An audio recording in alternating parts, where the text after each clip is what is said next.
Rain hammered the glass walls of Seoul Central Hospital when Dr. Kael Vesper, the most feared man in Asia's criminal underworld, watched his pregnant wife collapse to the floor beneath another man's shadow. The stranger standing over her wore a smirk that promised violence, his hand raised like he owned her. But Leora Vale no longer belonged to the man who once destroyed her. She belonged to the king who would burn the world to keep her safe. One encounter, 3 years of buried trauma, and a reckoning no one would survive intact. If you're watching from anywhere in the world, drop your city in the comments below. I want to see how far this story travels. Hit that like button, and let's dive in. Mauritian. The emergency room doors of Seoul Central Hospital burst open at 2:13 a.m. on a Tuesday morning that smelled like disinfectant and blood. Leora Vale stood at the nurse's station filling out discharge paperwork when the chaos erupted. Security shouting in Korean, paramedics wheeling in a gurney carrying a man bleeding out from a stab wound that looked deep enough to kill him before sunrise. She didn't hesitate. While the senior nurses scrambled and the attending physician barked orders in rapid-fire Korean that Leora only half understood, she grabbed gloves and moved toward the trauma bay. Her hands were steady, even though her 6-month pregnant belly made every movement awkward. Fear didn't register. Not anymore. She'd spent the last year learning how to survive alone in a foreign country where she barely spoke the language, working night shifts at a hospital that paid just enough to cover rent in a shoebox apartment that leaked when it rained. Survival left no room for panic. The man on the gurney was unconscious, his face pale beneath dark hair matted with sweat and blood. Expensive suit, custom shoes, the kind of details that told a story even before anyone spoke. Leora cut away his jacket while the trauma surgeon worked to stabilize the wound. Blood soaked through gauze faster than she could replace it. "Pressure here," the surgeon snapped in English, nodding toward the man's abdomen. Leora pressed down hard. The man's breathing was shallow, erratic. She counted each breath while monitors beeped warnings around them. Outside the trauma bay, security guards stood like statues, their faces blank but their eyes tracking every movement inside the room. "Who is he?" Leora asked quietly. The surgeon didn't answer, just kept working with hands that moved too fast, suturing layers of muscle and tissue with the kind of precision that came from practice. Too much practice. 2 hours later, the man was stable. Barely. Leora's shift ended at 6 a.m., but she stayed. She couldn't explain why. Maybe it was the way his hand had twitched when she first applied pressure to the wound, a reflexive grab for life that reminded her too much of her own desperation. Maybe it was the silence in the ICU, the way no family members appeared to wait outside his room, even though men in dark suits filled the hallway like sentries. She sat beside his bed and wiped dried blood from his face with a damp cloth. His eyes opened just after dawn. Gray eyes. Cold at first, scanning the room with the alertness of someone accustomed to waking up in danger. Then those eyes found her, and something shifted. Confusion, maybe surprise. "You stayed," he said. His voice was rough from intubation. "Someone had to," Leora answered. He studied her for a long moment, took in her scrubs, her tired face, the ID badge clipped to her pocket that identified her as an American transplant working in obstetrics. "You're not from here," he said.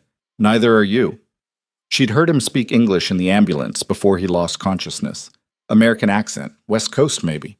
The corner of his mouth twitched, not quite a smile. Kael Vesper.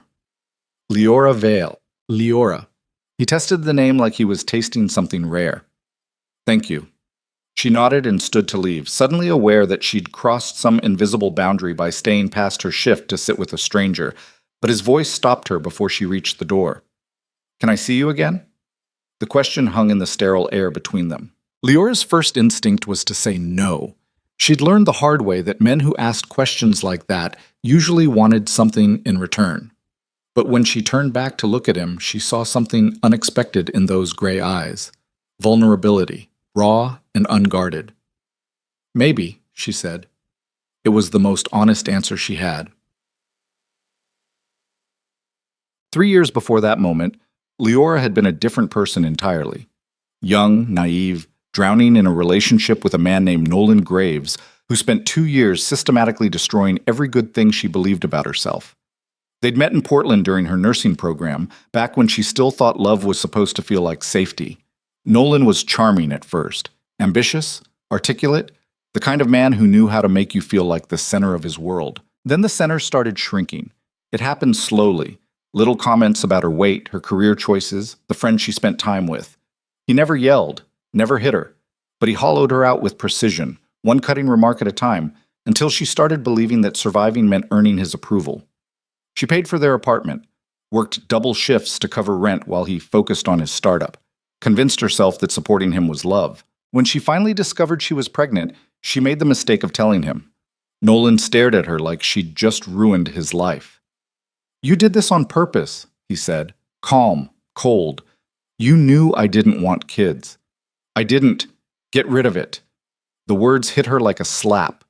Leora stood in the kitchen of the apartment she paid for, holding a positive pregnancy test, and realized she'd been sleeping next to a stranger for 2 years. "No," she said. It was the first time she'd ever refused him anything. Nolan threw her out that night, packed her belongings into garbage bags and left them on the sidewalk, told her she could come back once she fixed the problem. Leora never went back. She stayed with a coworker for 3 days, then found a nursing contract in South Korea that came with a signing bonus large enough to cover a plane ticket and first month's rent. The hospital needed English-speaking staff for their international patient wing. It was temporary, survival-based, desperate. She boarded the flight alone, 6 weeks pregnant, with 2 suitcases and no plan beyond making it to the next day. Seoul greeted her with rain and neon lights that reflected off wet pavement like fractured glass. The city was massive, indifferent, beautiful in a way that made her feel invisible. For the first few weeks, she cried herself to sleep in her tiny apartment while traffic noise filtered through paper-thin walls. Everything felt foreign. The language, the food, the subway system that moved too fast for her to understand. But invisibility turned out to be a gift. No one knew her history here. No one expected her to shrink. The other nurses were kind but distant, giving her space to figure things out. She worked long shifts and learned to navigate the city alone, her pregnant belly growing rounder while Seoul slowly transformed from hostile to familiar. By month 5, she stopped crying. By month 6, she started believing she might actually survive. Then Kale Vesper walked into her life bleeding from a stab wound. Sadet. He started appearing outside the hospital after her shifts, not every night, just often enough that Leora began to expect it. He'd wait by the main entrance in his black overcoat, hands in pockets, looking like someone who had all the time in the world, even though she knew men in expensive suits didn't wait in the rain without a reason. "You don't have to keep doing this," she said the 3rd time she found him there. "I know," Kale answered. "Come have dinner with me." "I'm pregnant. I noticed. I'm also exhausted, broke, and about to be a single mother in a country where I barely speak the language." "Then you probably need a hot meal." She laughed despite herself. It was the first real laugh she'd managed in months. "You're persistent. Only when it matters." They went to a small restaurant near the hospital that served kimchi jjigae in stone pots that burned her tongue. Kael ordered in fluent Korean, then translated the menu for her while steam rose between them. They didn't talk about the stabbing, didn't talk about why men in suits still watched him from across the street. Instead, they talked about small things. How Leora missed American coffee. How Kael grew up in Los Angeles before business brought him to Seoul. How strange it felt to build a life in a language that didn't belong to you. "What kind of business?" she asked. Kael smiled. It was a careful smile, the kind that revealed nothing. The complicated kind. She should have pressed, should have asked harder questions, but exhaustion and loneliness made her willing to accept easy answers.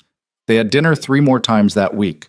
By the 2nd week, Leora stopped pretending she wasn't looking forward to seeing him. Kale was different from Nolan in ways that terrified her. He asked questions and actually listened to the answers. Paid attention to the things she liked without making a show of it. Started bringing her decaf coffee with the right amount of cream, remembered she hated cucumbers, never made her feel guilty for being tired or pregnant or scared. One night he drove her home after her shift and walked her to the door of her apartment building. Rain fell in sheets around them, turning the street into a river of reflected neon. "Thank you," Leora said. Kale looked at her like he was memorizing her face. "I want to keep seeing you." "Why?" "Because you stayed." She didn't understand what he meant until later, after he'd driven away and she was lying alone in her apartment staring at the ceiling. Men like Kyle, powerful, dangerous men, lived in a world where everyone wanted something from them. Money, status, protection. But Leora had stayed beside his hospital bed because it was the right thing to do, not because she expected anything in return.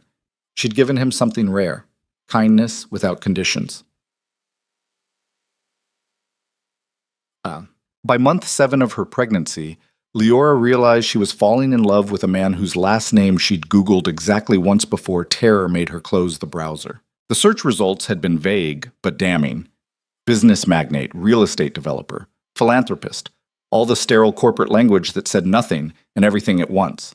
But the articles that didn't appear in official news sources told a different story. Whispers about underground networks, political leverage, the kind of power that didn't show up on tax returns. Cale Vesper wasn't just wealthy. He was dangerous. She should have run, should have ghosted him, changed her number, requested a transfer to a different hospital. But every time she decided to end things, he'd show up outside the ER with soup, or a warm coat, or that rare smile that made her feel like she was the only person in the world who mattered. "I need to know what you do," she said one night while they sat in his car overlooking the Han River. City lights sparkled across dark water like fallen stars. Cale was quiet for a long time, long enough that Leora thought he might lie. "I run a network of businesses," he said finally. "Some are legal, some exist in gray areas. I facilitate deals between people who can't meet in boardrooms.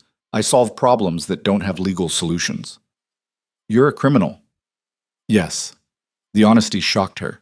No deflection, no justification, just the truth delivered like a gift he was trusting her to hold. "Why are you telling me this?" Leora asked. "Because you deserve to know what you're getting into before you decide." "Decide what?" Cale turned to face her fully. His expression was serious, almost gentle. "Whether you want me in your life, in your daughter's life." Leora's hands rested on her swollen belly. The baby kicked against her palm like a reminder of everything at stake. She thought about Nolan, who'd promised safety and delivered poison. Then she thought about Kael, who'd been honest about danger from the start. "I don't know if I can do this," she admitted. "I know. I'm scared." "You should be." They sat in silence while rain started falling again, drumming against the windshield. Leora watched the city through blurred glass and tried to reconcile the man beside her with the life she'd been trying to build. Simple, safe, predictable. Kyle reached over and took her hand. His palm was warm, solid. "I will never lie to you," he said quietly. "I will never make you smaller to feel bigger. And I will never let anyone hurt you or your daughter." It was the promise Leora needed without knowing she needed it. "Okay," she whispered. "Okay? I'm choosing you." Kael pulled her close and kissed her forehead, his breath warm against her skin. She felt him tremble slightly. This man who commanded empires and made people disappear, shaking because someone finally chose him back. Leora gave birth to her daughter on a freezing January morning while sleet hammered against hospital windows. Kael was there. He held her hand through 18 hours of labor, didn't flinch when she screamed at him, and cried openly when the doctor placed a tiny, wailing baby girl against Leora's chest. "She's perfect," he whispered. Leora was too exhausted to speak. She just held her daughter and felt something inside her chest crack open. Not breaking, but expanding, making room for love bigger than fear. They named her Mira. Kael's world was already dangerous, but becoming a father made him lethal in new ways. He disappeared for 3 days after Mira's birth, and when he returned his knuckles were bruised and his expression was colder than Leora had ever seen. "What did you do?" she asked. "Made sure no one will ever threaten her." She didn't ask for details. Some things were better left in darkness. The next 6 months blurred together in a haze of sleepless nights, diaper changes, and the strange domesticity of building a family with a man who still ran a criminal empire from their penthouse apartment. Kael would take business calls in 3 languages while bouncing Mira against his shoulder. Leora would come home from hospital shifts to find him asleep on the couch with their daughter sprawled across his chest. They never talked about marriage. Until one night when Mira was 8 months old and Leora was folding laundry in the living room, Kael walked in and knelt in front of her swollen feet. She'd been on her feet all day, with the kind of seriousness that made her heart stop. "Marry me," he said. Not a question, a statement, a certainty. Leora stared at him. "Why?" "Because I choose you, every day, and I want you to choose me back, legally, permanently. You don't need marriage for that. No, Kael agreed, but I want it anyway. She thought about all the reasons to say no. His world, the danger, the secrets she'd never fully understand. Then she thought about the way he looked at Mira like she was made of starlight, the way he touched Leora like she was precious, the way he'd kept every promise he'd ever made. Yes, she said. They married 3 weeks later in a private ceremony that blended Korean tradition with modern elegance. Crimson silk, winter sunlight, Mira sleeping through the vows in Kael's mother's arms. Leora wore a simple white dress and felt more certain than she'd ever felt about anything. When Kael slipped the ring onto her finger, his voice was steady. You were never hard to love. Those words broke something loose inside her chest. For the first time in her life, Leora believed it. The first year of marriage was complicated and beautiful in equal measure. Kael's business required travel, late-night meetings, and the kind of conversations that ended when Leora walked into the room. She learned not to ask too many questions, learned to recognize the different kinds of silence he carried home, the productive kind after successful deals, the dangerous kind after betrayals. But he always came home, always called when he said he would, always kissed her like she was the only real thing in his world of shadows and violence. And slowly, Leora stopped feeling like a visitor in Kael's life and started feeling like a partner. She met his inner circle, the people who actually ran operations. There was Jin Soo, his head of security, a woman in her 40s with scars on her hands and eyes that missed nothing. Marcus, his financial strategist, who looked like a college professor but could launder money through 17 countries before lunch. And Hana, his second-in-command, who spoke 4 languages and once broke a man's arm for underestimating her. They circled Leora like wolves at first, assessing whether this American nurse was a weakness Kael couldn't afford. She's pregnant again, Hana said bluntly during a meeting Leora accidentally walked into. That makes her vulnerable. That makes me more dangerous, Kael corrected. Touch her, and I'll burn everything you love to the ground.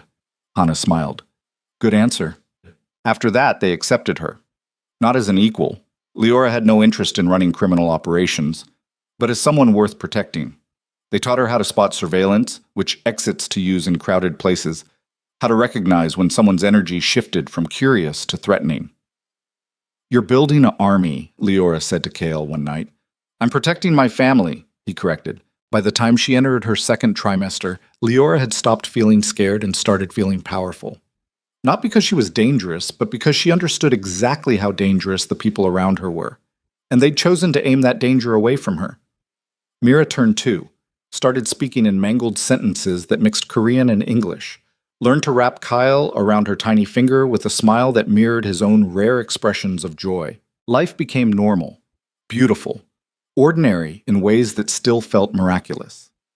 Then Leora returned to Seoul Central Hospital for a routine prenatal checkup, and the past came back with teeth. She saw Nolan Graves standing in the hospital corridor before he saw her. 3 years.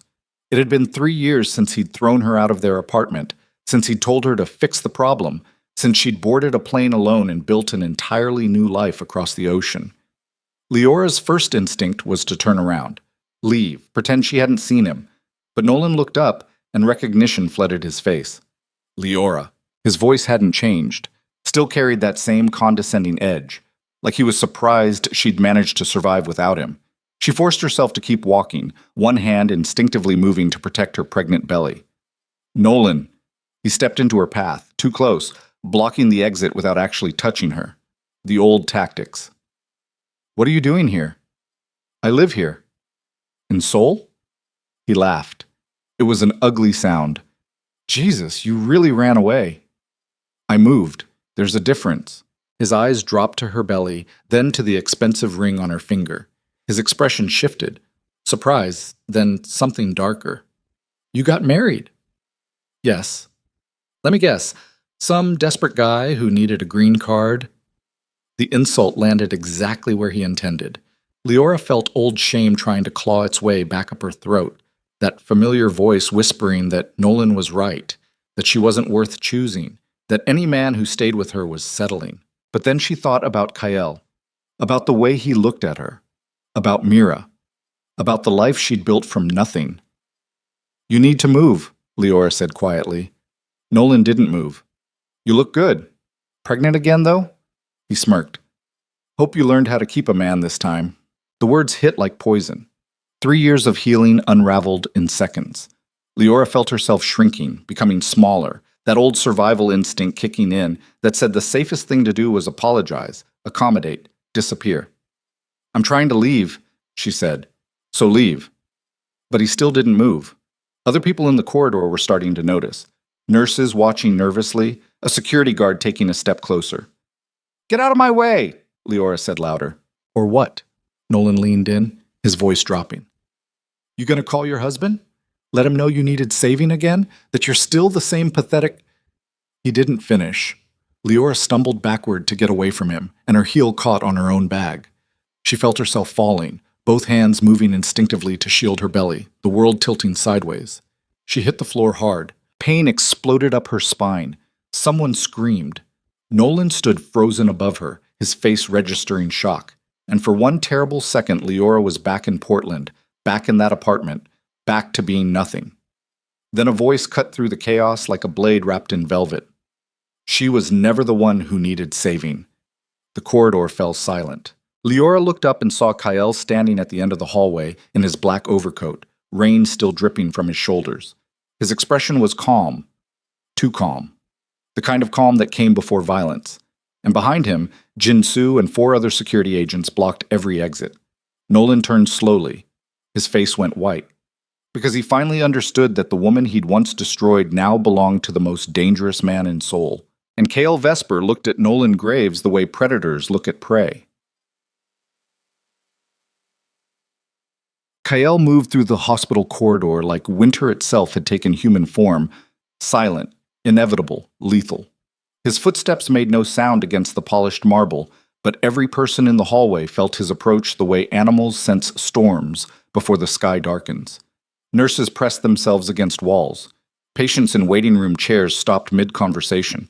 Even the fluorescent lights seemed to dim around him. Leora remained on the floor where she'd fallen, one hand still protecting her swollen belly, the other braced against cold tile.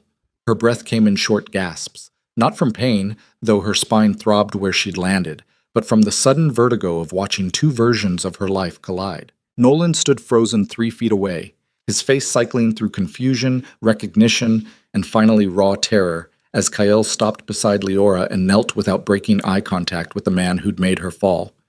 Did he touch you? Kale's voice was soft, almost gentle, the kind of softness that preceded broken bones. Leora's throat was too tight to speak. She shook her head. The baby? I don't know. Her voice cracked. I don't think. Kale's hand found hers and squeezed once. Then he stood, rising to his full height with the kind of controlled grace that came from years of calculated violence. He still hadn't looked away from Nolan. What's your name? Kale asked. Nolan's mouth opened, closed. His hands were shaking badly enough that he shoved them into his pockets to hide it. This is a misunderstanding. I asked for your name. The temperature in this corridor dropped 10 degrees. Jin-Soo had moved to block the nearest exit, her hand resting casually on something beneath her jacket. 2 other security agents flanked the opposite end of the hallway. No one was getting out until Kyle decided they could leave.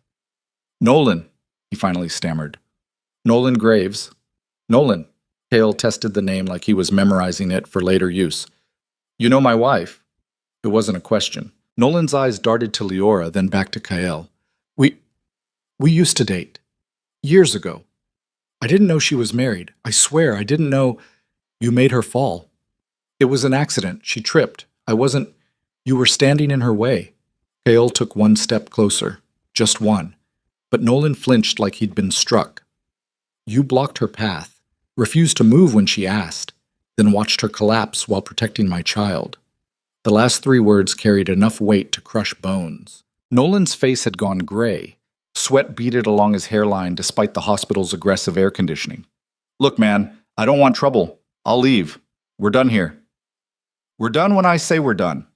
A doctor appeared at the edge of the scene, taking in Leora still on the floor, the armed security agents, and Kyle standing over Nolan like an executioner sizing up his next job. The doctor was smart enough to understand the hierarchy immediately. Mrs. Vesper, he said carefully, addressing only Leora. Let's get you examined. Make sure the baby's okay. Cale turned finally, his attention shifting from Nolan to the doctor. I want a private room, no residents, no students, just you. Of course. Jinsu moved forward to help Leora stand, her grip firm but surprisingly gentle. Leora's legs felt unstable, adrenaline still flooding her system in waves that made her hands tremble. She let herself be guided toward the examination rooms, but couldn't stop herself from looking back at Nolan. He looked smaller than she remembered, weaker. 3 years ago, he'd seemed so powerful, his opinions the only truth that mattered. Now he just looked like a man who'd finally met someone more dangerous than his own cruelty. Kyle caught her looking. His expression softened fractionally when their eyes met, something almost human flickering behind the cold calculation. Then he looked back at Nolan, and the humanity vanished. Don't move, Cale said. We're going to have a conversation. The way he said conversation made it sound like a death sentence. The examination room was sterile and too bright. Leora sat on the paper-covered table while the doctor checked her blood pressure, listened to the baby's heartbeat, and pressed carefully along her spine where she'd landed. Every touch made her wince, not from physical pain but from the lingering sensation of Nolan's voice in her ears. Hope you learned how to keep a man this time. Jinsu stood by the door, silent and watchful. She was a small woman, barely 5'4", but carried herself like someone who'd forgotten how to be afraid. Scars ran along her knuckles, the kind that came from punching things that punched back. Baby's heartbeat is strong, the doctor said, pulling the stethoscope from his ears. No signs of distress. You're going to have some bruising on your lower back, but nothing that concerns me medically. Leora nodded mechanically. The relief felt distant, muffled. I want to keep you for observation, the doctor continued. Just a few hours, standard precaution after a fall. No. Leora's voice came out harder than she intended. I need to go home. My daughter. Mira is with Mrs. Chen, Jinsu said quietly. Mrs. Chen was their live-in nanny, a woman in her 60s who'd raised 3 sons and treated Mira like a grandchild. She's safe. Leora wanted to argue, but exhaustion crashed over her like a physical weight. She'd been running on adrenaline since the moment she saw Nolan, and now that the immediate danger had passed, her body was demanding payment for the sprint. 2 hours, she conceded. Then I'm leaving. The doctor nodded and left, probably grateful to escape whatever situation was unfolding in his hospital. Jinsu remained, silence stretched between them. Leora stared at her hands, still trembling slightly, and tried to organize the chaos inside her head.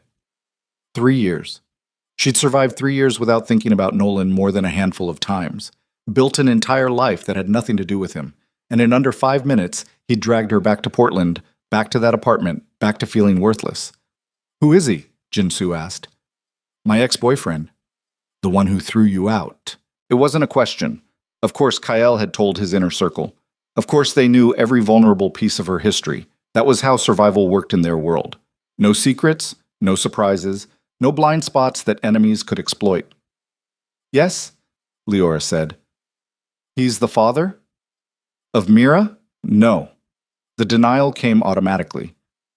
He told me to get rid of the pregnancy. I left instead. Jinsu was quiet for a moment, processing. Does he know about Mira? I don't think so. He didn't mention her. Good. Jinsu shifted her weight, and Leora caught the subtle movement of her checking the weapon beneath her jacket. Kael's going to handle this. The words should have been comforting. Instead, they made Leora's stomach twist. What does that mean? Jinsu met her eyes with an expression that gave away nothing. It means you don't have to worry about him anymore. I don't want anyone dead. No one's going to die. Jinsu said it like she was commenting on the weather. But he's going to wish he had.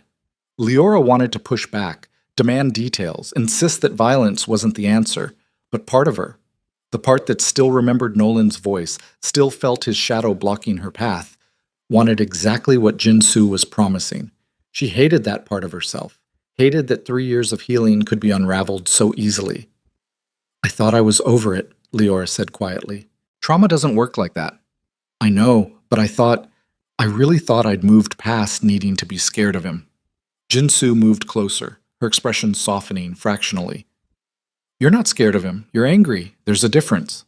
Leora looked up. Is there? Fear makes you small. Anger makes you dangerous. Jinsu smiled then, just barely. And right now, you're the most dangerous person in this hospital. How? Because Kyle would burn Soul to the ground if you asked him to. The truth of that statement sat between them like a third presence in the room. Leora had always known Kyle was dangerous, had seen glimpses of it. The cold way he ended phone calls, the silent efficiency of his security team, the way powerful men deferred to him without question. But she'd never fully understood the scope of it until now. She'd married a man who could erase people, and part of her wanted him to. Bah!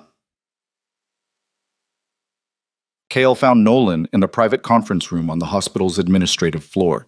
He'd had Jinsu's team escort him there under the pretense of sorting out the incident, official enough that hospital security wouldn't interfere, vague enough that Nolan couldn't refuse without admitting he had something to hide. The room was small, windowless, a table and 4 chairs. Marcus stood in the corner taking notes on his tablet like this was a business meeting. Another security agent blocked the door from the inside. Nolan sat at the table trying very hard to look calm. Failing. Kyle took the chair directly across from him and spent a full minute saying nothing, just looking, studying this man who'd once had the power to destroy Leora's sense of self-worth with carefully chosen words. He looked ordinary, weak chin, soft hands, the kind of man who'd learned to weaponize insecurity instead of confronting his own mediocrity. "You're going to tell me everything," Kyle said finally. "About what?"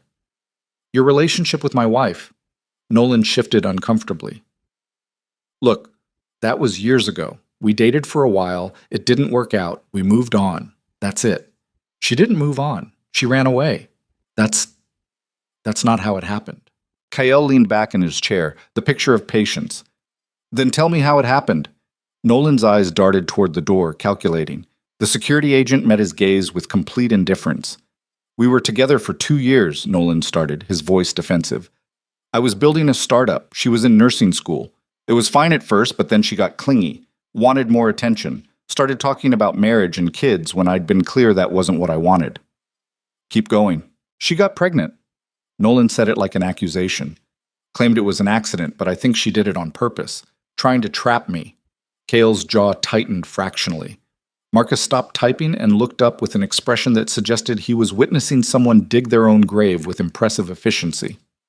"So you told her to get an abortion," Kyle said. Statement, not question. "I told her I wasn't ready to be a father, that if she wanted to keep it, she was on her own. Then you threw her out. She left on her own. After you packed her belongings into garbage bags and put them on the sidewalk." Nolan went very still. "How did you— She told me." Kale's voice remained perfectly level. "Told me everything. About the 2 years you spent convincing her she was worthless. About how you controlled her money, isolated her from friends, made her believe that surviving meant earning your approval." "That's not— She's exaggerating. Leora's always been dramatic." Kale moved fast enough that Nolan flinched backward, his chair scraping against tile. But Kyle only placed both hands flat on the table between them, leaning forward just enough to close the distance. "Don't," Kale said quietly. "Don't lie about her to my face." The room temperature seemed to plummet. Marcus had his phone out now, probably recording. Documentation. Evidence. The kind of insurance that kept people in line. Nolan's breathing had gone shallow. "What do you want from me?" "I want to understand what kind of man sees a pregnant woman and decides cruelty is the appropriate response." "I was 25. I was scared. I made mistakes."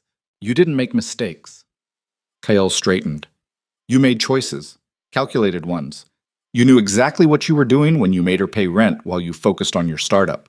You knew what you were doing when you mocked her career, when you isolated her from support systems, when you convinced her that needing basic human decency was asking too much." Nolan's face had flushed red. "You don't know anything about our relationship. I know she got on a plane alone, 6 weeks pregnant, and chose to build a life in a country where she didn't speak the language rather than spend another day under your roof." Kale's eyes were flat, empty. "That tells me everything I need to know about who you are." Silence settled like dust. Nolan tried one more time to find solid ground.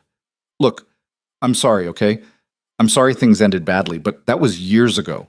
I've moved on. She's clearly moved on. There's no reason for this to be— You haven't moved on." "What?" You tracked her down. Kale pulled out his phone and placed it on the table.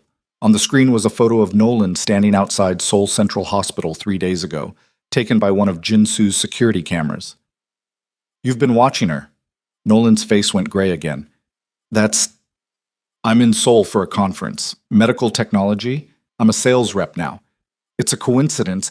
There are 12 hospitals in Seoul that host medical technology conferences. Kael's voice remained conversational, almost bored. None of them are at Seoul Central. Your conference is across the city at the Grand Hyatt, but you visited this hospital 4 times in the past week, always during morning hours, always near the prenatal clinic. The silence that followed was suffocating. Nolan opened his mouth, closed it, tried again. I wasn't stalking her. I just wanted to see if she was okay. You wanted to see if she was still broken. The accuracy of the statement hit like a punch. Nolan's expression crumpled, defensive anger collapsing into something uglier. Pettiness, jealousy. The bitter resentment of a man who'd thrown something away and discovered too late that it was valuable. She looks happy, Nolan said, voice tight. Rich husband, nice ring, pregnant again. Must be nice to land on your feet like that. She didn't land on her feet. Kale's voice dropped to barely above a whisper. She clawed her way up from the hole you dug for her, worked night shifts while 7 months pregnant just to afford rent in a shoebox apartment, learned a new language alone, gave birth in a foreign country with no family, no support, nothing but sheer fucking will to survive. And then she met you. Nolan's tone carried acid now. Lucky her. Found another man to take care of her. The smile that crossed Kael's face was genuinely terrifying. You think I take care of her? He laughed once. Sharp. Humorless. She saved my life before she knew who I was. Stayed beside my hospital bed because it was the right thing to do, not because she wanted something from me. She chose to build a life with me knowing exactly what I am, knowing the danger, the violence, the consequences. That's not luck. That's courage. Kael stood, buttoning his jacket with mechanical precision. You're going to leave Korea tonight, he said. There's a ticket waiting for you at Incheon Airport. Business class. I'm generous like that. Nolan stared at him. And if I don't? Then tomorrow morning, every person at your company receives detailed documentation of your harassment patterns. The pattern of control and emotional abuse. The way you've tracked Leora across continents, the restraining order she's going to file will be approved before lunch. I'll fight it. You'll lose. Kael's smile widened fractionally. Because I own 3 judges in family court, and my legal team has successfully argued 247 cases without a single loss. Your career ends. Your reputation ends. Everything you've built since Leora left evaporates. He let that sink in for a moment. But that's option 2, Kael continued. Option 1 is simpler. You leave tonight. Delete her contact information. Never search for her again. Never speak her name. Never return to Seoul. And in exchange, you get to keep your comfortable little life selling medical equipment at conferences. Nolan's hands were shaking again. You can't just... I can. Kael checked his watch. Your flight leaves in 4 hours. Marcus will drive you to collect your belongings from your hotel. You'll have 30 minutes. Then you go to the airport. This is insane. This is mercy. Kael's expression went cold again. You should take it. The finality in his voice left no room for negotiation. Nolan looked at Marcus, at the security agent by the door, then back at Kael, searching for any crack in the armor, any weakness to exploit. He found none.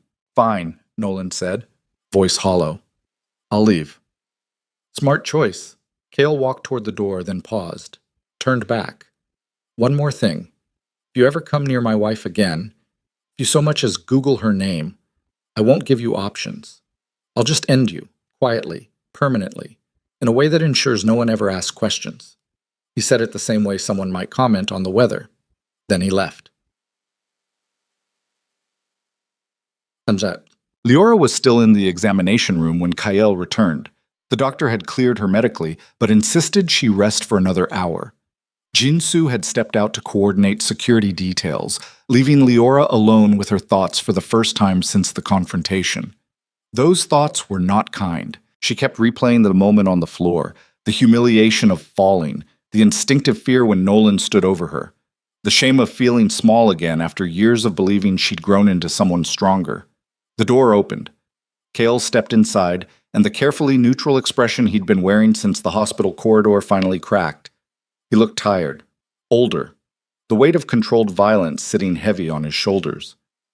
"Hey," he said quietly. "Hey." He crossed the room and sat on the chair beside the examination table, reaching for her hand.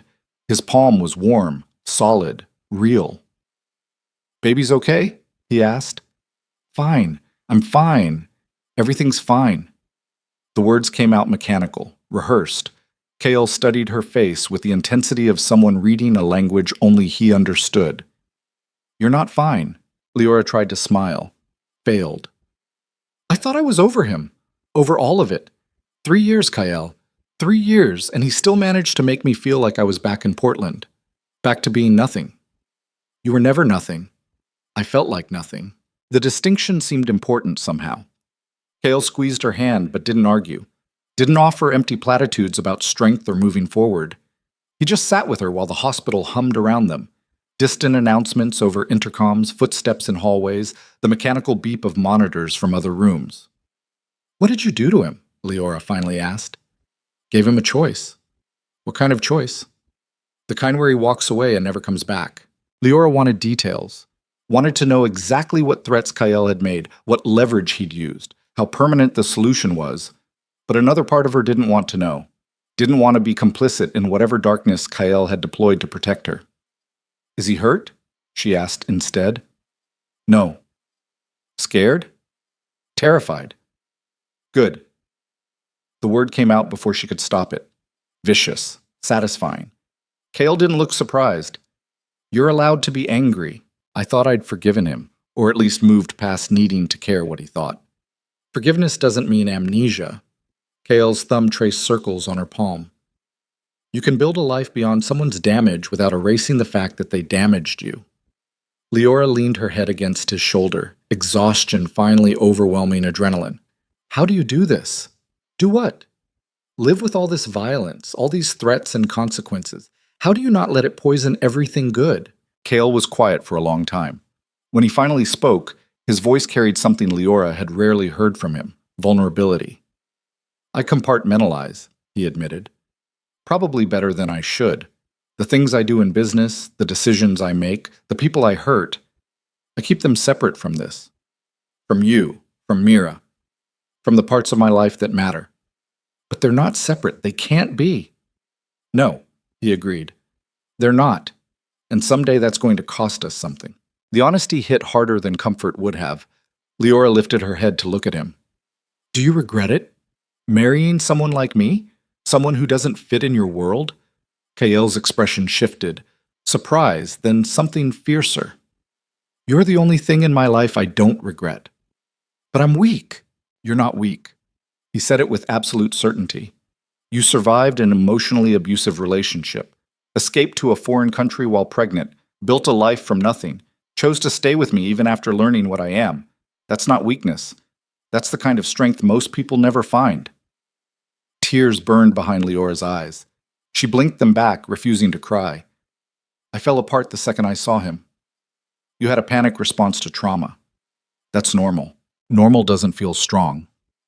Strength isn't the absence of fear." Kael cupped her face with both hands, forcing her to meet his eyes. "It's choosing to keep going even when you're scared. You did that. You chose me. Chose this life. Chose to be a mother. Those are the hardest choices anyone can make." Leora kissed him then. Hard, desperate, trying to pull something solid from the chaos still spinning inside her head. Kael kissed her back with the kind of careful intensity that made her feel precious instead of fragile. When they broke apart, she was crying after all. "I hate that he still has power over me," she whispered. "He doesn't." "Then why do I feel like this?" "Because healing isn't linear." Kael wiped tears from her cheeks with his thumbs. "You're allowed to have bad days. You're allowed to fall apart. That doesn't erase everything you've built." The words settled into her chest like stones. Heavy, true. They sat in silence for a while longer, Leora's head against Kael's shoulder, his arms wrapped around her like a fortress. Outside, Seoul continued its endless rhythm, cars honking, people rushing, the city moving forward whether anyone was ready or not. Eventually, Jin-Soo returned with an update. Nolan had been escorted to his hotel, collected his belongings under supervision, and was currently en route to the airport. The surveillance team would confirm he boarded the flight. "He's gone," Jinsu said simply. Leora nodded. It should have felt like closure. It felt like unfinished business. They went home 3 hours later. Mira was asleep when they arrived, curled up in Mrs. Chen's lap while cartoons played silently on the television. The nanny looked up with concern when she saw Leora's face, too pale, eyes still red from crying, but didn't ask questions. That was the thing about people in Kael's orbit. They understood when silence was more valuable than curiosity. Kael paid Mrs. Chen double and sent her home in a car service. Then he carried their sleeping daughter to bed while Leora stood in the living room of their penthouse apartment, staring out at Seoul's glowing skyline. The city looked different tonight. Less beautiful, more indifferent. Kael returned and found her still standing there, arms wrapped around herself like she was trying to hold broken pieces together. "Come to bed," he said gently. "I'm not tired." Liar. She almost smiled. Almost. Instead, she turned to face him. What if he comes back? He won't. But what if... Leora. Kael crossed the room and pulled her into his arms. He won't come back. And if he does, he won't leave alive. That's not a threat. It's a promise. The words should have horrified her. They didn't. That realization sat heavy in her chest. She'd married a man capable of murder, and instead of fear, she felt protected. Safe. The cognitive dissonance was dizzying. "I don't know who I am anymore," she admitted into his chest. "You're my wife. Mira's mother. A woman who survived hell and came out stronger. I don't feel stronger." "You will." They stood like that for a long time, wrapped in each other, while the city hummed 40 floors below. Eventually, exhaustion won. Kael guided her to their bedroom and helped her change into pajamas with the patient care of someone undressing a child. She let him. Let herself be taken care of. Let herself be weak just for tonight. She fell asleep curled against him, one hand resting on her pregnant belly, feeling their second daughter kick lazy patterns against her palm. But her dreams were full of hospitals and corridors, and Nolan's voice telling her she'd never learned how to keep a man. She woke up at 3 a.m. shaking. Kael was already awake, his hand moving in slow circles on her back. "I'm here," he murmured. "You're safe." Leora wanted to believe him, but some part of her, the part that remembered Portland, that remembered being thrown out with garbage bags, that remembered believing she deserved it, whispered that safety was temporary, that someday the past would demand payment for all the years she'd spent running from it. And 3 floors below their penthouse, in the building's parking garage, a car sat with its engine running. Inside, one of Jinsu's security team watched the building's entrance on 6 different camera feeds, logging every person who entered or exited, because Nolan Graves had boarded his flight, but his luggage had been left behind at the hotel, and men who left their belongings behind were usually planning to come back. The call came at 4:47 a.m., exactly 1 hour and 43 minutes after Leora finally fell back asleep. Kael's phone vibrated against the nightstand with the specific pattern that meant emergency. 3 short bursts, silence, then 3 more. He was out of bed before the second set finished, pulling on pants with one hand while answering with the other. "Talk," he said quietly, already moving toward the hallway so his voice wouldn't wake Leora. Jinsu's voice came through clipped and professional, but Kael caught the edge underneath. Nolan Graves didn't board the flight. Security footage shows him in the departure area, but he never went through the gate. He disappeared into a service corridor 20 minutes before takeoff. Kael's jaw tightened. "Where is he now?" "Unknown. We've got teams checking hotels, but he's not using his credit cards. Phone's off. It's like he planned this." He did plan it. Kael moved to the window overlooking Seoul's pre-dawn skyline. Lights glittered like broken glass scattered across dark fabric. He left his luggage behind. "You knew?" "I suspected. Men like him don't let go of things they think belong to them." Silence on the other end while Jinsu processed that. "What do you want us to do?" "Find him. Use every resource we have. Street cameras, facial recognition, informants in the expat community. I want to know where he's sleeping, who he's talking to, and what he's planning." "And if we find him?" Kael's reflection in the window looked carved from stone. "Bring him to me." He ended the call and stood there for a long moment, watching the city slowly wake up. Traffic beginning to move on distant highways. Office buildings illuminating floor by floor as cleaning crews worked through their shifts. Seoul was a machine that never fully stopped, just shifted gears between day and night. Behind him, a floorboard creaked. Kale turned to find Leora standing in the bedroom doorway, wearing one of his t-shirts, her pregnant belly stretching the fabric. Her hair was tangled from sleep, and her eyes carried the hollow look of someone who'd spent too many hours fighting nightmares. "What's wrong?" she asked.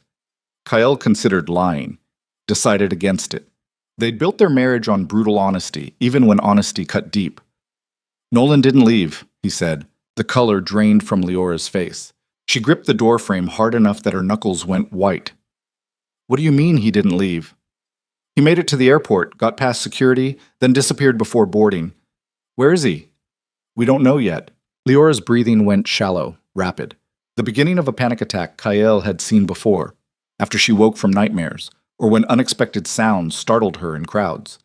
He crossed the room quickly and pulled her against his chest, one hand on the back of her head, the other spread across her spine. "Breathe," he said quietly.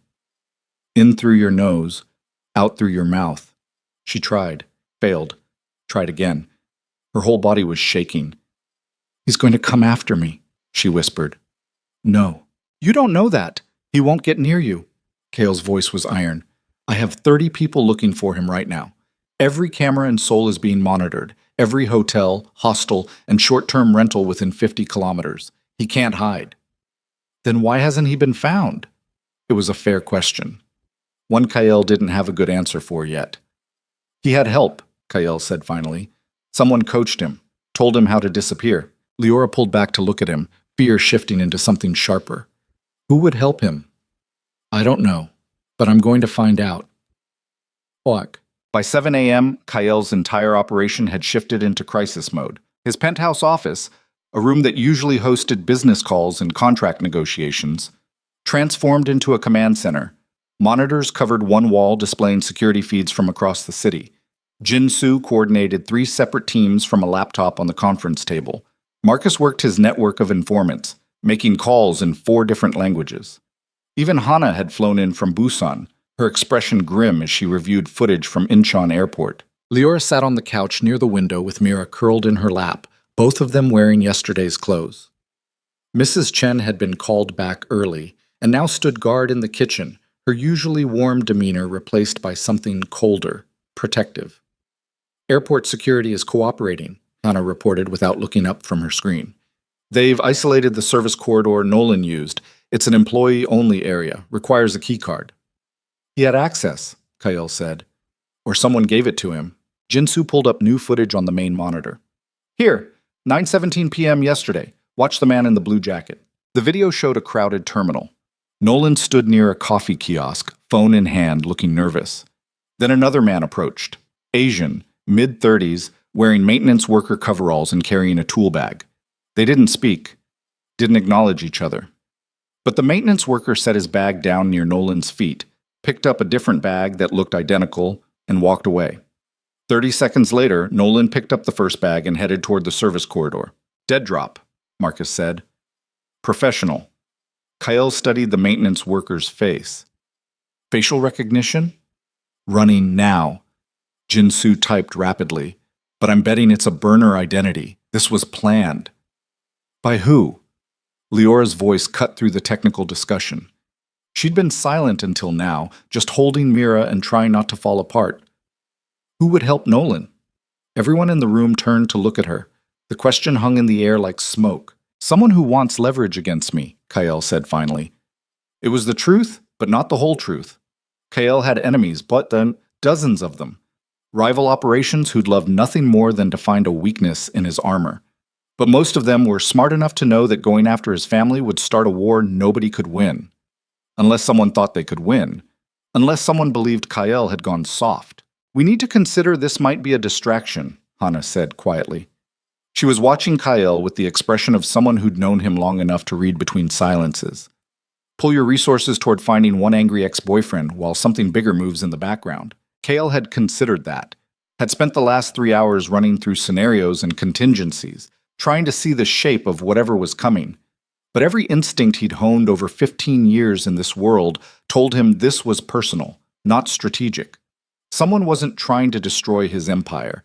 Someone was trying to destroy him. "Keep looking," Kale said. I want updates every 30 minutes. Jinsu nodded and returned to her screen. Marcus made another call. Hana pulled up building blueprints of structures near the airport, and Leora sat on the couch holding their daughter, watching her husband coordinate a manhunt with the efficiency of someone who'd done this before, which she realized he probably had. By noon, they had nothing. Nolan Graves had disappeared into Seoul like smoke into fog. No credit card activity, no phone pings, no facial recognition hits from the thousands of cameras scanning the city. It was as if he'd simply ceased to exist. He's being sheltered, Jinsu said during the midday briefing. Professional safe house, probably outside our usual surveillance radius. So we expand the radius, Kale replied. That'll take days, maybe weeks. Then we take days. But even as he said it, Kyle felt the clock ticking. Every hour Nolan stayed hidden was an hour he could plan, coordinate, reach out to whoever was backing him.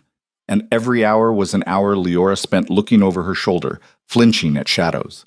She'd taken Mira to the playroom around 10 a.m., probably to escape the tense atmosphere in the office. Mrs. Chen stayed with them. So did two security agents who looked like they could break concrete with their bare hands. But security had diminishing returns. You could put guards on every door, cameras on every angle, protocols in place for every scenario. And still someone determined enough would find a crack, would wait for the one moment when attention drifted, when timing aligned, when luck favored violence over protection. Kyle had spent his entire adult life being that someone. He understood exactly how vulnerable they were. His phone buzzed. Unknown number. He almost declined it, then recognized the area code. Portland, Oregon. He answered. Yes. Mr. Vesper? A woman's voice. American accent. Professional. My name is Detective Sarah Chen with Portland PD. I'm calling regarding an incident involving Nolan Graves and one of your employees. I don't have employees in Portland. I apologize. I meant your wife, Leora Vale. Kale's entire body went still. What about her? Mr. Graves filed a police report 3 days ago claiming Mrs. Vesper has been stalking him. He's requesting a restraining order. The room tilted sideways. Jinsu and Marcus both looked up, registering the change in Kael's expression. Hana stepped closer, hand moving instinctively toward her weapon. That's absurd, Kael said carefully. My wife hasn't been in the United States in over 3 years. I understand that, and frankly, the report raised several red flags.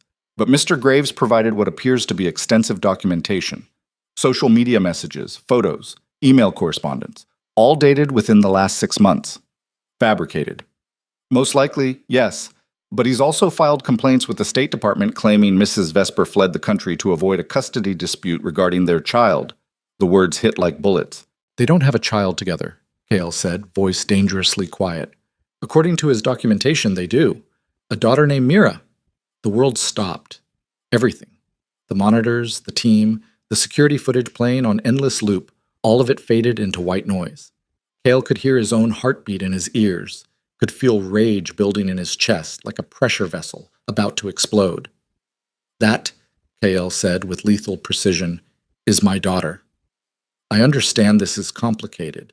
No, you don't understand. Mira is my biological daughter. My wife left the United States before she and I met. Nolan Graves has no legal claim, no biological connection, and no right to file anything. Then you'll need to provide documentation proving that. Birth certificates, paternity tests, custody agreements. We live in Korea. Mira was born here. Everything is filed with Korean authorities. Which is why I'm calling Mr. Vesper. Mr. Graves is claiming international parental kidnapping. If he escalates this through the proper channels, it could trigger an investigation by both U.S. and Korean authorities. I wanted to give you a heads up before that happens. Kale closed his eyes, forced himself to breathe, to think through the rage. This was the play. Not violence, not direct confrontation. Legal warfare. Bureaucratic chaos. The kind of fight where Kale's usual tools, money, influence, controlled violence, had limited effectiveness. Because courts moved slowly, and investigations required cooperation, and allegations like this would put Leora under a microscope she couldn't survive. Thank you for the warning, Kael said. I'll have my legal team contact you directly. I appreciate that. And Mr. Vesper, off the record? Yes. This whole thing smells wrong. Mr. Graves is too prepared, too organized. Someone's coaching him through this. I know. He ended the call and stood there holding his phone, staring at nothing while his mind reorganized reality around this new threat. Jinsu spoke first. What happened? Kyle looked at her, at Marcus, at Hana, his inner circle, the people who'd helped him build an empire on violence and strategic leverage. Nolan filed a police report claiming Leora's been stalking him, Kyle said flatly. He's also claiming Mira is his biological daughter and that Leora kidnapped her to Korea. The silence that followed was absolute. Marcus recovered first. That's insane, easily disproven. We have medical records, birth certificates, which will take weeks to authenticate through international channels.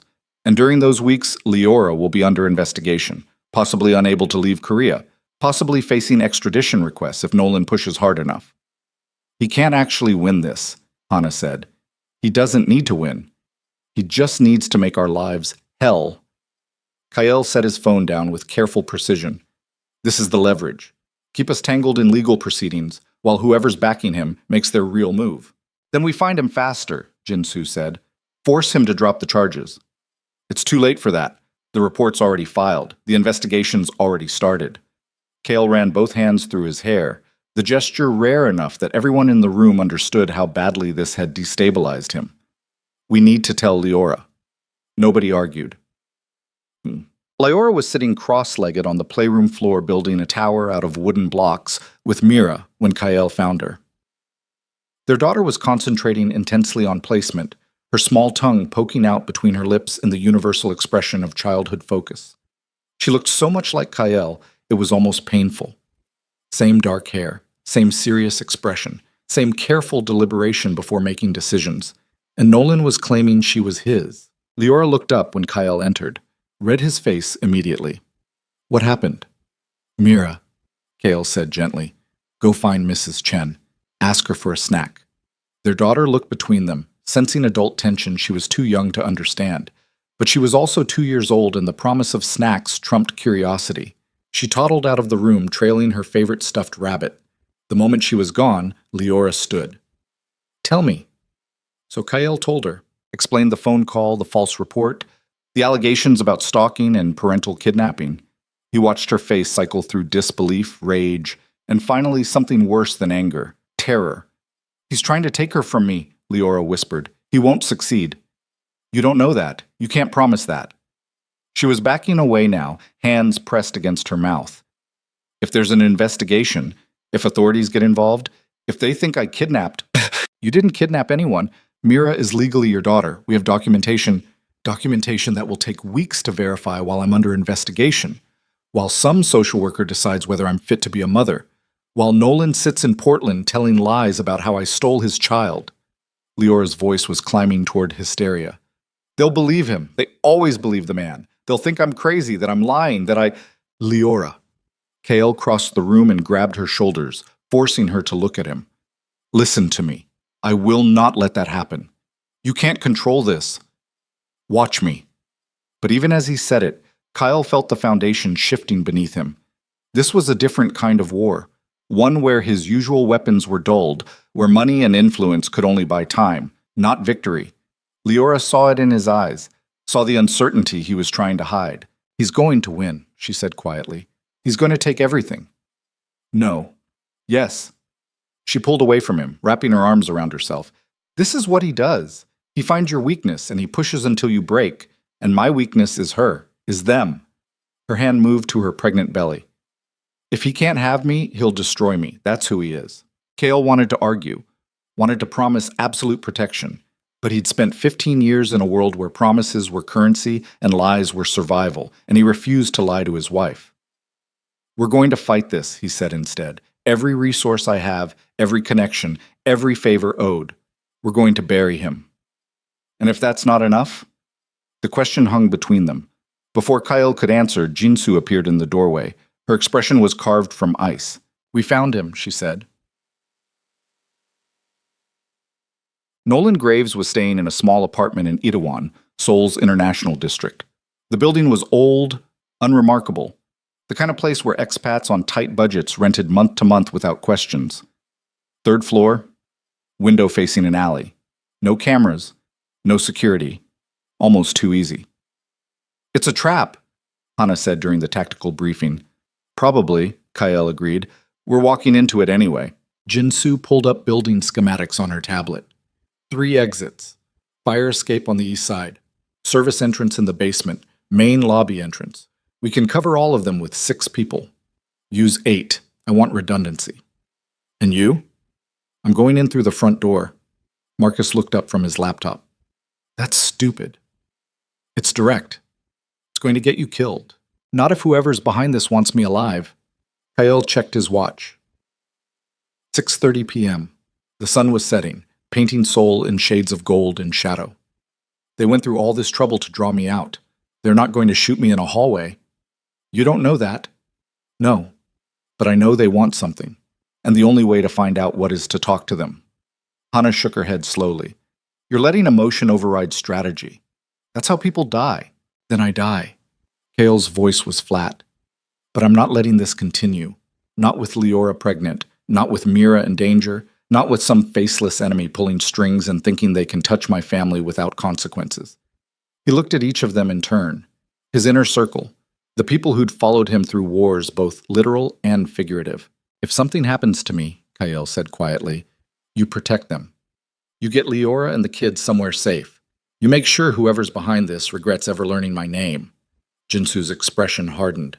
Nothing's going to happen to you. But if it does, we'll handle it. That was as close to a promise as she could make. They left the penthouse at 7 p.m. Leora watched from the living room window as Kael's convoy pulled out of the underground garage, 3 black SUVs moving through traffic with practiced precision.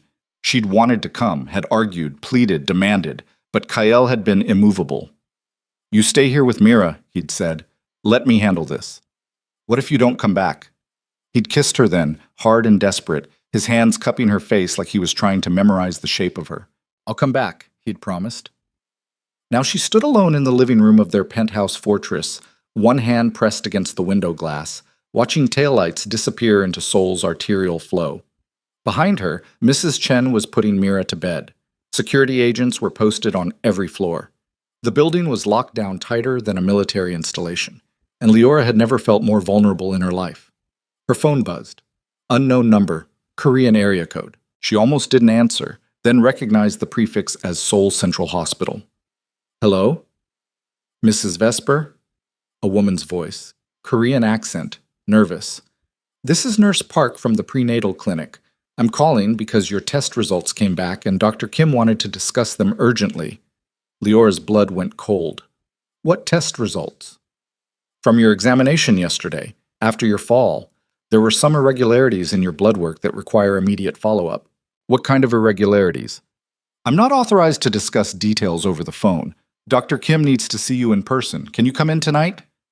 Every instinct Leora had developed over 3 years of living in Kael's world started screaming warnings. This felt wrong. Timed wrong. Convenient wrong. I'll call tomorrow to schedule. Mrs. Vesper, this is urgent. Your pregnancy may be at risk. The words hit like a physical blow. Leora's hand moved instinctively to her belly, feeling her daughter kick against her palm. How urgent? She asked. Dr. Kim recommended immediate monitoring. Can you come now? Leora looked around the penthouse. Security everywhere. Kael gone. No way to reach him without pulling him away from whatever confrontation was unfolding across the city. I'll need to bring security, she said. Of course. We'll be waiting. The call ended. Leora stood there holding her phone, trying to think through the fear, trying to separate legitimate medical concern from orchestrated threat. The baby kicked again. Harder this time. Leora made her decision. The hospital was quieter at night. Fewer patients in the waiting area. Fewer staff moving through corridors. The prenatal clinic on the 4th floor was nearly empty, just one nurse at the desk who looked up when Leora entered, flanked by 2 of Jinsu's security team. Mrs. Vesper? The nurse stood quickly, too quickly. Dr. Kim is waiting for you in examination room 3. The security agents exchanged glances. One of them, a man named Chen, who'd been with Kael's organization for 6 years, stepped forward. We'll need to clear the room first, he said in Korean. Of course. They moved down the hallway, Chen taking point while his partner covered their rear. Leora followed, her heart hammering against her ribs. Everything felt wrong. The empty corridors, the nervous nurse, the urgent call perfectly timed to arrive when Kael was occupied. But the baby kept kicking, and fear for her unborn daughter overrode every other survival instinct. Examination room 3 was at the end of the hall. Chen pushed the door open slowly, one hand on the weapon beneath his jacket. The room was empty. No doctor, no equipment, just a standard examination table and a metal chair. "Where's Dr. Kim?" Leora asked the nurse who'd followed them.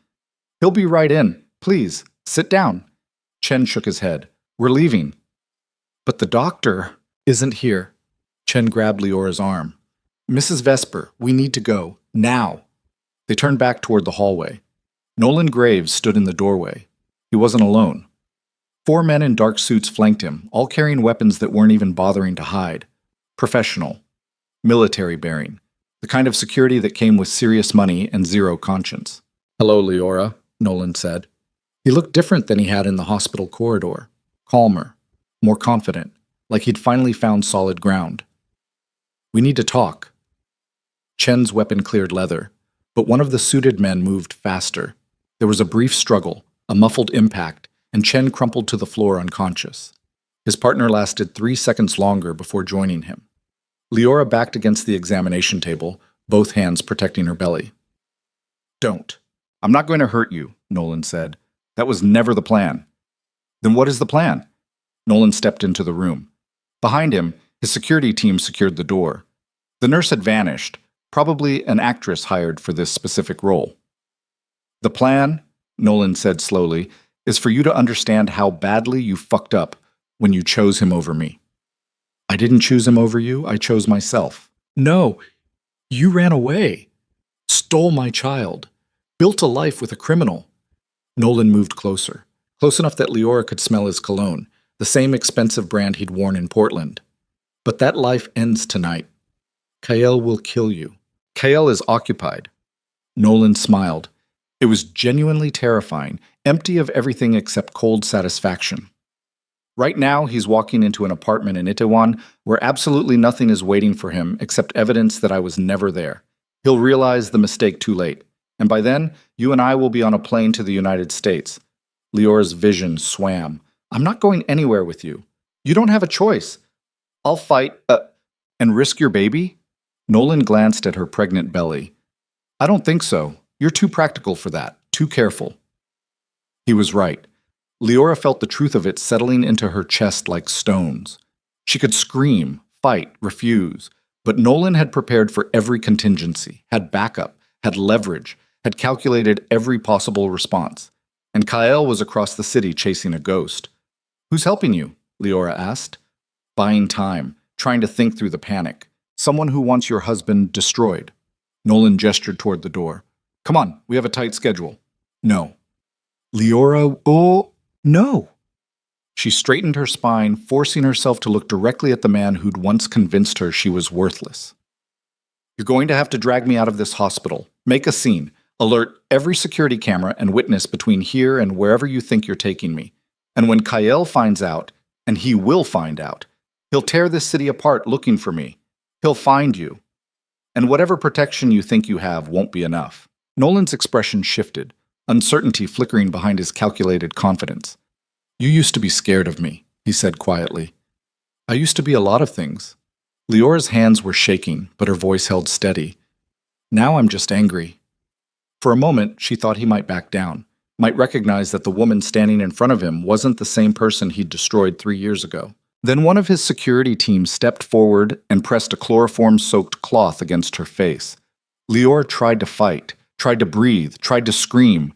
The world dissolved into chemical darkness. The last thing she heard before unconsciousness claimed her was Nolan's voice, distant and distorted.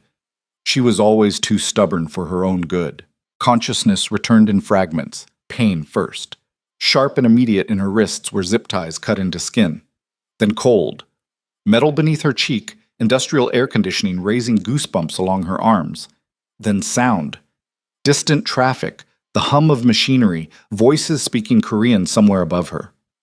Leora forced her eyes open. She was lying on a concrete floor in what looked like a warehouse.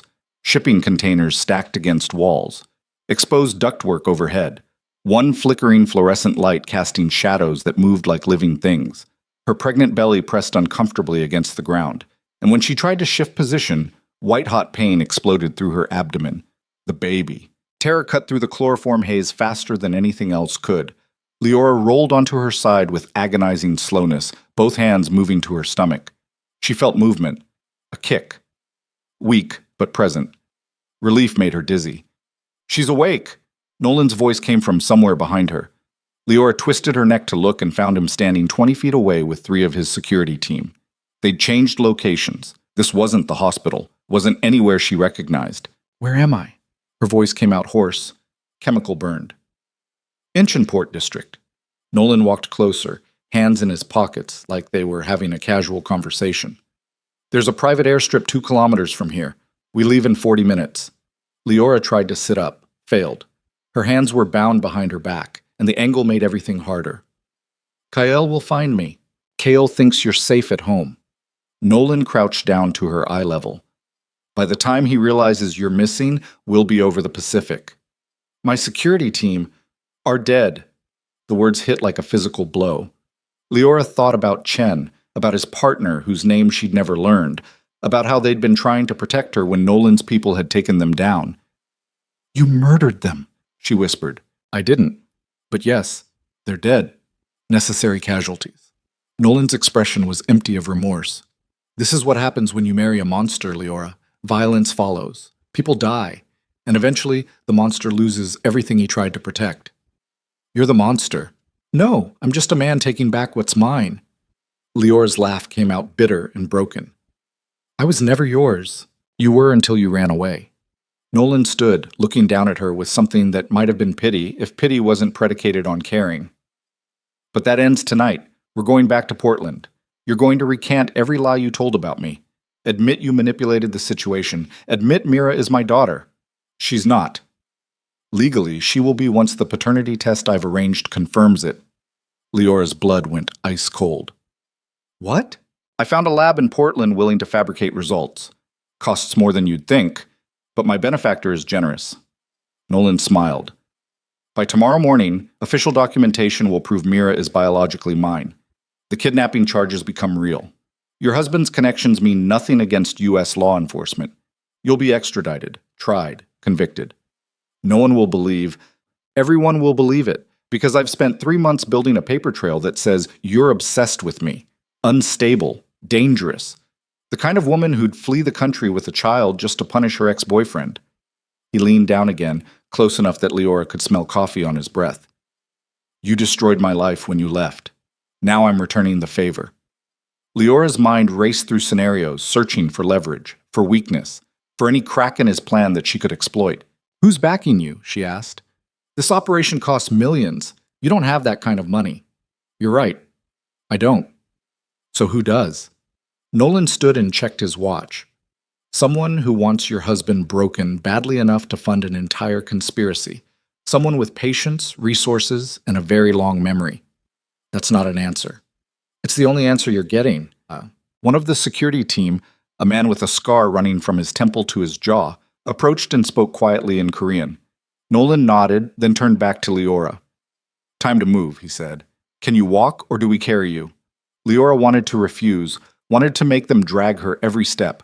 But the baby kicked again, stronger this time, almost frantic. And she thought about stairs, about rough handling, about all the ways resistance could hurt the daughter she was trying to protect. "I'll walk," she said. Nolan gestured, and 2 security team members hauled her upright. Her legs barely held her weight. The chloroform hangover made everything swimmy, unreal. They cut the zip ties on her ankles, but left her wrists bound behind her back. They moved her toward a service exit at the back of the warehouse. Through dirty windows, Leora could see the port beyond. Shipping containers stacked like building blocks. Cranes silhouetted against the night sky. The ocean dark and endless beyond the harbor lights. No witnesses, no cameras. No help coming. She thought about Mira asleep in their penthouse, probably dreaming peacefully while Mrs. Chen dozed in the chair beside her bed. Thought about Kael realizing too late that he'd been played. Thought about the daughter growing inside her who'd never meet her father if Nolan's plan succeeded. And something inside Leora, something that had been slowly hardening over 3 years of survival, finally crystallized into something sharp enough to cut. She stopped walking. "Move," one of the security team said in accented English. "No." He grabbed her arm. Leora twisted and drove her knee into his groin with every ounce of strength she had left. He went down gasping. The other guard reached for her, and she threw her weight sideways, slamming her shoulder into his chest. Not enough to hurt him, just enough to create chaos, just enough to buy seconds. She ran. Pregnant, hands bound, still dizzy from drugs, she ran toward the warehouse entrance. Behind her, Nolan was shouting, footsteps pounding concrete. She hit the door with her shoulder and it burst open onto a loading dock overlooking the port. And there, illuminating the dock in high-beam headlights, were 6 black SUVs arranged in a semicircle. Cale stepped out of the lead vehicle. He looked like death itself had taken human form, blood on his knuckles, suit jacket torn, face carved from stone and rage. Behind him, Jinsu and her entire security team fanned out with weapons drawn, moving with the practiced precision of people who'd fought wars in alleys and boardrooms alike. Cale's eyes found Leora immediately. For 1 second, just one, his expression cracked. Relief, terror, something raw and human that he usually kept buried beneath layers of calculated control. Then the mask came back, harder than before. "Let her go," Cale said. His voice carried across the loading dock with absolute authority. "And I'll let you die quickly." Nolan appeared behind Leora with a gun pressed against her temple. The world stopped. Jinsu's team froze mid-advance. Cale's hand moved fractionally toward his own weapon, then stopped. Nobody breathed. "I don't think so," Nolan said. His voice was shaking, but the gun stayed steady. "Here's what's going to happen. Your people are going to back away. You're going to let us leave. And if anyone follows, I put a bullet in her head." "You won't," Cale said with certainty. "Why not?" "Because then you have no leverage. The second she's dead, you're dead. You're smart enough to know that." Nolan's arm tightened around Leora's neck. "Maybe I don't care anymore. Maybe watching you lose everything is worth dying for." "Then do it." Cale took 1 step forward. Just one. "Pull the trigger. See what happens." The gun pressed harder against Leora's temple.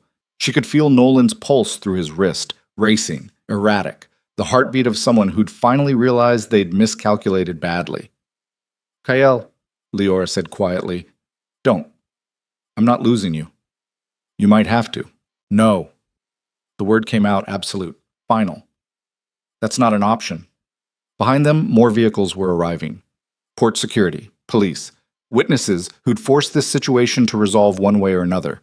The window was closing. Nolan felt it too. "Back away," he said again. "Now, or—" The shot came from somewhere in the stacked containers to their left. Single. Precise. Surgical. The bullet took Nolan in the shoulder, spinning him sideways. His gun fired wildly as he fell, the round punching through metal somewhere behind Leora. She dropped to the dock instinctively, rolling away from him as Jinsu's team swarmed forward. It was over in seconds. Nolan face down on concrete, screaming as someone's knee drove into his spine. His security team surrendering or running, or discovering that Jinsu had snipers positioned across 6 different vantage points. And Cale was beside Leora, cutting the zip ties on her wrists, pulling her against his chest with shaking hands. "Are you hurt?" he asked. His voice was wrecked. "The baby—" We're okay. I think." Leora's words dissolved into something between a laugh and a sob.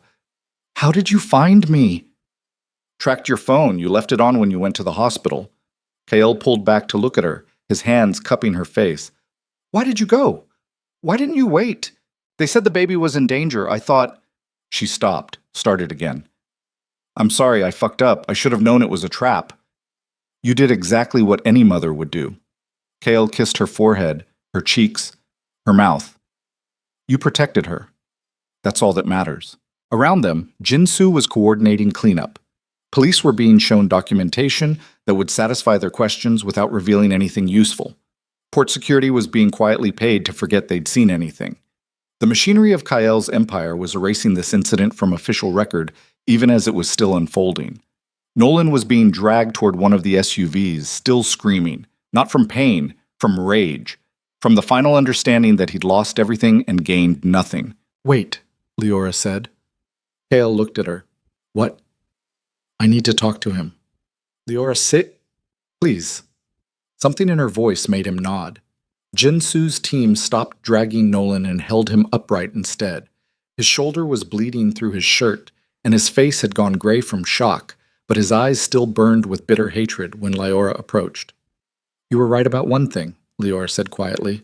Nolan stared at her. What? I did run away. I ran because staying would have killed me. Not literally, but slowly, piece by piece, until there was nothing left of who I used to be. She stepped closer, close enough to see the sweat on his face, the fear finally surfacing through anger. You spent 2 years convincing me I was worthless, that needing basic human decency was asking too much, that survival meant earning your approval. I never... Miss. You did, every day, every comment, every time you made me pay rent while you focused on your startup, every time you mocked my career or isolated me from friends, or convinced me that being pregnant was a trap I'd set instead of an accident we both participated in. Leora's voice stayed level, controlled. But here's what you never understood. I didn't need saving, I just needed space to remember who I was before you tried to erase her. Nolan's expression twisted. And now you're a Mafia wife. Congratulations. You really moved up in the world. I'm a woman who chose herself. Leora placed one hand on her pregnant belly. I chose to build a life instead of accepting the death you were offering. I chose a man who treats me like an equal instead of a possession, and I chose to survive. He's going to kill me. Probably.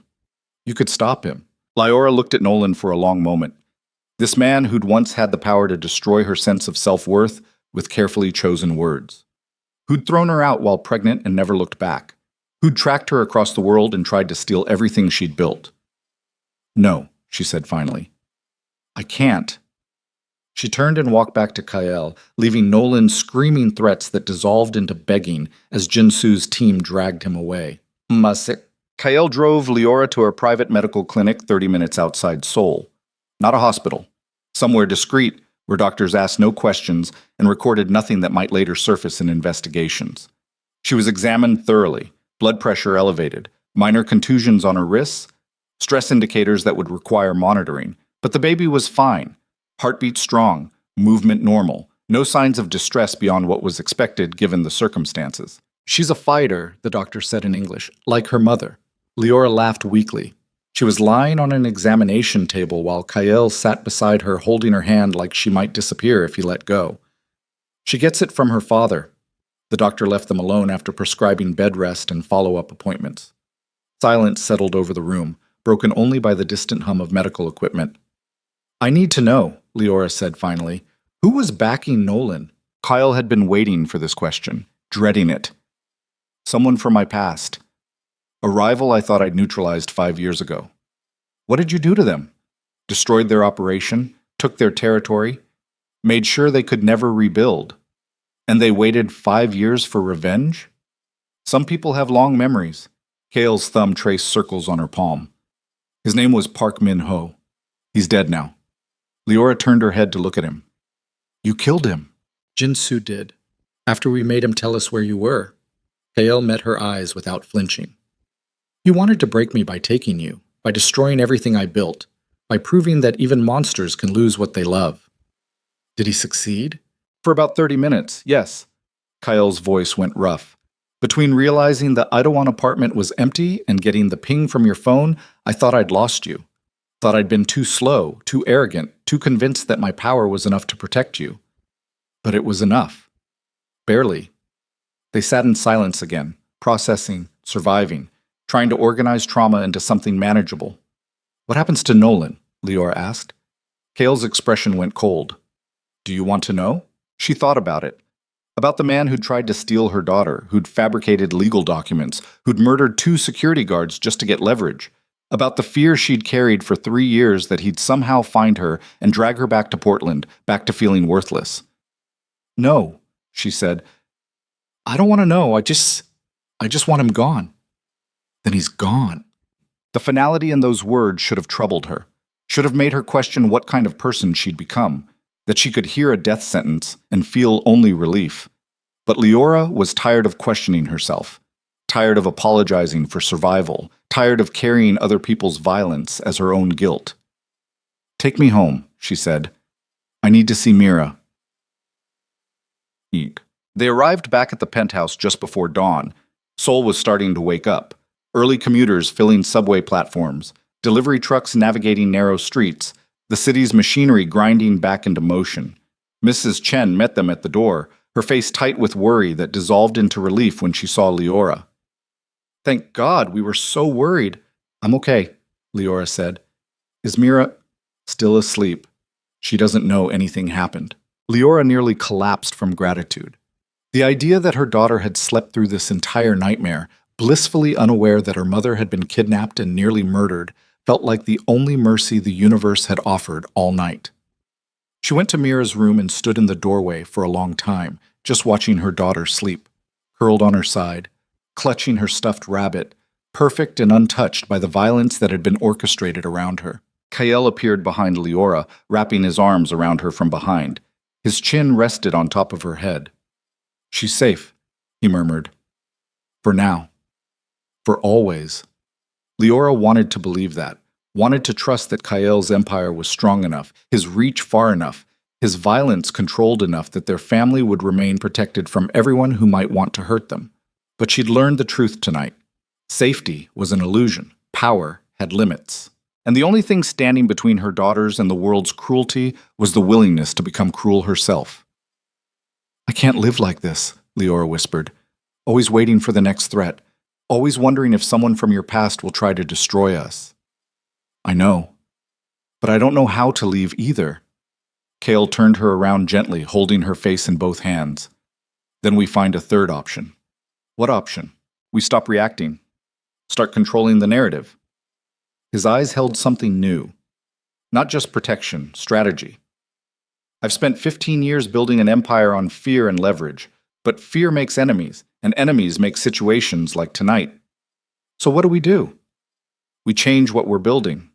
Kael's voice carried absolute certainty. We take everything I've built, all the power, all the connections, all the resources, and we use it differently. Legitimately. Leora stared at him. You want to go legitimate? I want our daughters to inherit something other than violence. The words hung between them like a promise too fragile to survive daylight. But Kael looked serious, looked like he'd spent the last 6 hours staring into the abyss of losing everything, and decided that whatever it took to prevent that from happening again, he'd do it. Even if it meant dismantling the empire he'd spent his entire adult life building. That's going to take years, Leora said. I know. And people are going to try to stop you. Let them try. Leora looked at her husband, this man who'd saved her life, who'd murdered for her, who was now promising to change everything he was just to give their family a different kind of future. And she realized she loved him more in this moment than any other.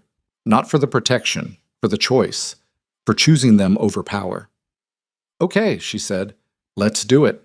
Kael kissed her then, and it felt like a beginning instead of an ending. But neither of them saw the shadow move past Mira's window 3 floors below. Neither of them saw the camera lens focused on their penthouse from the building across the street. Neither of them knew that Park Min-ho's son had been watching everything for 6 months. And revenge, as it turned out, was hereditary. The photograph arrived 3 days later. Kael found it slipped under the penthouse door during his early morning security sweep, a habit he'd developed after the kidnapping, checking every entrance personally before Leora and Mira woke up.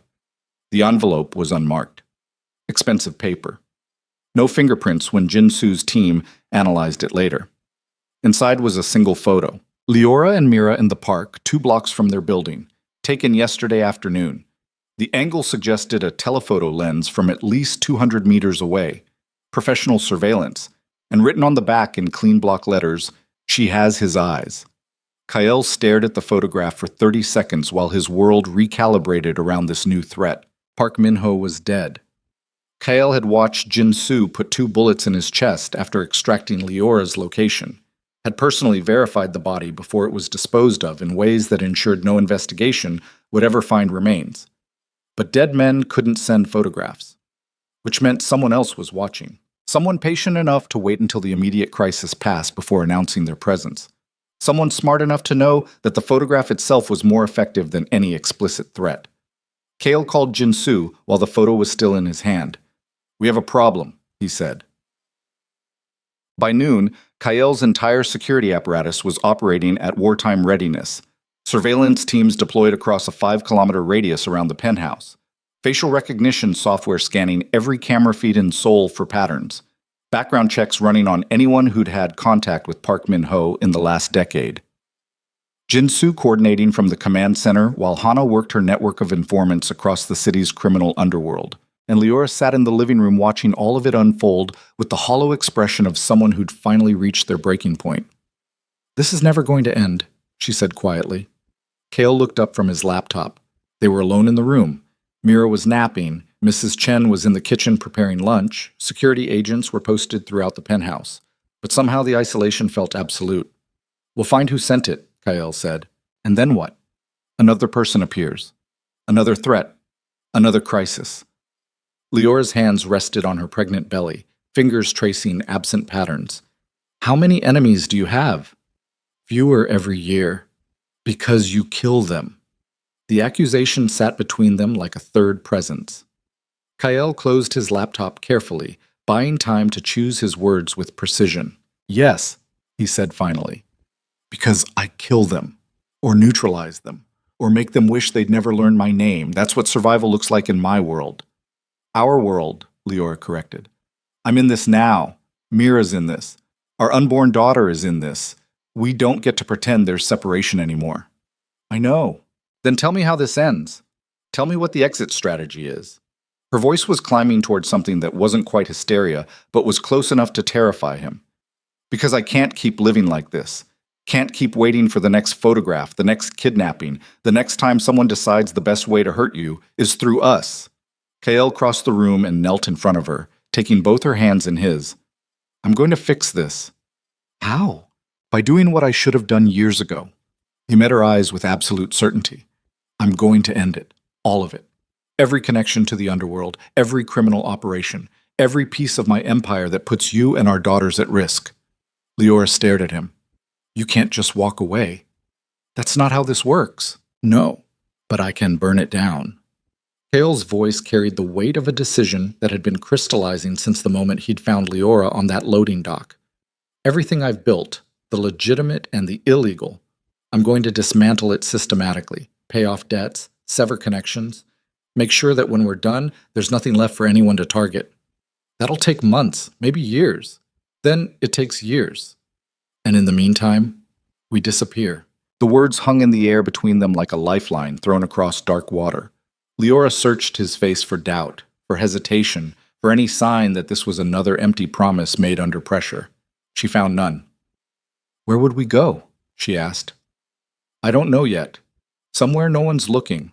Somewhere we can raise our daughters without armed guards and surveillance cameras." Kael squeezed her hands gently. "Somewhere you can breathe again." Leora wanted to believe him, wanted to trust that escape was possible, that they could simply leave and build something new somewhere else. But she'd learned too much about Kael's world to accept easy answers. "What about the person who sent the photograph?" she asked. "Jin-soo will handle it." "Handle it how?" Kael's expression went cold. "However she needs to." Before Leora could respond, Jin-soo herself appeared in the doorway. Her face was tight with the kind of controlled tension that meant bad news. "We found him," she said. His name was Park Ji-hoon, 23 years old, Park Min-ho's only son. He'd been living in Tokyo for the past 5 years, building a legitimate career as a photographer, while quietly nursing rage that had been growing since his father's empire collapsed. "He's not a professional," Jin-soo explained during the emergency briefing. "No military training, no criminal connections, just a kid who blames you for destroying his family." "Then why is he good enough to evade our surveillance?" Kael asked. "Because he's patient. He's been watching you for 6 months, learning patterns, waiting for the right moment." Jin-soo pulled up security footage showing a young man with a camera bag moving through Seoul's streets. "He knows we're looking for professional threats. Military contractors. Organized operations. He's none of those things. He's just angry. Anger makes people dangerous, which is why we need to handle this now." Hana leaned forward, her hands flat on the conference table. "He's staying at a hostel in Hongdae. 4th floor, north-facing window. We can have a team there in 20 minutes. Kael studied the photograph of Park Ji-hoon on the screen. Young face, his father's eyes, the kind of ordinary that made him invisible in crowds. Does he have weapons? Kyle asked. Unknown. Probably not. His background suggests he's not a killer. Yet. The word carried weight. Everyone in the room understood that normal people became killers under the right circumstances. Grief. Rage. Desperation. The same forces that had transformed Kyle from a street kid into an underworld king could push Park Ji-hun toward violence he'd never imagined himself capable of. What do you want us to do? Jin-soo asked. Kyle was quiet for a long moment. The old version of himself would have given the order without hesitation. Eliminate the threat permanently. Make sure Park Ji-hun joined his father in whatever unmarked grave held their family legacy. But the new version, the one trying to build something different for his daughters, hesitated. I want to talk to him, Kyle said finally. Jin-soo and Hana exchanged glances. That's a mistake, Hana said bluntly. You give him an audience, you give him opportunity. Maybe, but I need to know if there's a way to end this without more bodies. There isn't. Then I need to hear him say it. Jin-soo studied Kyle's face with the intensity of someone who'd known him long enough to read his tells. You're really doing this. The whole legitimate exit strategy. Yes, it's going to cost you everything. Not everything. Kyle glanced toward the living room where Leora was visible through the doorway, holding Mira on her lap while reading a picture book. Just the things that don't matter anymore. They brought Park Ji-hun to a neutral location, a shuttered restaurant in Itaewon that Kyle owned through shell companies buried deep enough that no investigation would find them. 2 security teams outside. Jin-soo and Hana positioned strategically inside, and Kyle sitting alone at a table near the back while evening light filtered through dusty windows. Park Ji-hun arrived under escort, wrists bound in front of him, looking more confused than scared. He was smaller than Kyle expected, thinner, the kind of build that came from missing meals and sleeping poorly. Grief had hollowed him out from the inside. Sit, Kyle said in Korean. Ji-hun sat. His eyes darted around the room, cataloging exits, calculating odds. Smart enough to be scared, not smart enough to hide it. Do you know why you're here? Kyle asked. Because you're going to kill me like you killed my father. Probably. But I wanted to give you a chance to explain yourself first. Ji-hun's expression twisted. Explain what? That I watched you destroy everything my family built? That I've spent 5 years watching you live in luxury while we lost our home, our money, our reputation? That your wife gets to raise her daughters in safety while mine had to work 3 jobs just to survive? Your father tried to have my wife kidnapped and murdered, Kyle said quietly. He funded an operation designed to destroy my family. What did you think would happen? He was trying to get back what you stole. I didn't steal anything. I competed. I won. That's how this world works. You destroyed him. He tried to destroy me first. Kyle leaned forward slightly. 5 years ago, your father orchestrated an attack on one of my operations. 3 people died. Good people. Loyal people. People who had families. His voice stayed level, but carried edge underneath. I responded proportionally. Dismantled his network. Took his territory. Made sure he could never rebuild. That's not theft. That's consequence. Ji-hun's jaw tightened. So you think you're justified? I think I'm realistic. Your father played a dangerous game and lost. That's not my fault. And now I'm supposed to what? Accept that? Move on? Pretend my family wasn't destroyed by your ambition? No. Kyle sat back. I think you're supposed to decide whether revenge is worth dying for.